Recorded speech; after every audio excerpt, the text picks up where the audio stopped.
tal-Istadju Nazzjonali ilu 30 sena u l-ewwel logħba kif tiftakru saret f'Diċembru tal-1981.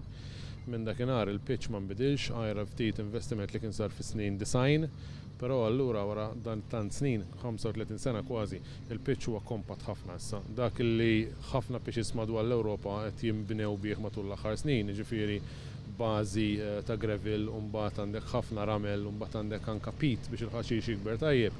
F'dan l-istadium illum spiċċajna b'ħamrija, bdejna b'ħamrija ma bit-Taljan jgħidu l-arġilla li spiċċat taflija ħafna, anke ħabba dak il-kompożizzjoni ta' fertilizers u affarijiet kimiċi oħra li ntefgħu matul is-snin u allura dik mhijiex tgħin ukoll biex jidrejnja l-ilma u allura biex ikollna pitch li jtina l-aħjar sodisfazzjon.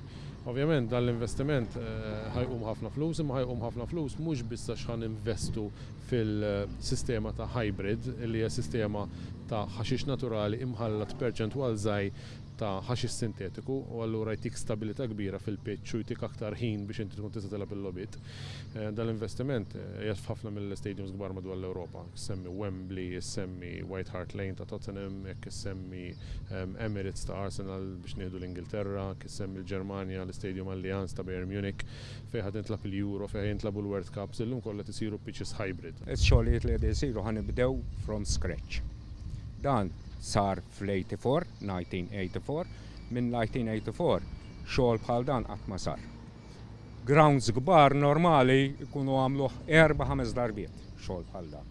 Aħna ħadna ħafna minn qabel mill-pitch biex xogħol li sar qabel, ħafna mhix il-massimu ta' 4 darbiet iżjed. Issa wasal iż-żmien li rridu nagħmlu rivoluzzjoni. Aħna ħanneħħu bitu nofs materjal minn hawn, nibdew irrigation system, drainage system, kollox ġdid.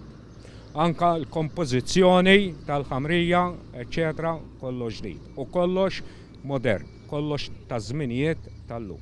Dik ħajkien hemm 5% ħaxix nylon, inġett jaġġa fih ġifieri min tista' tarah. Hija ħaxix normali. In-95% ħaxix normali.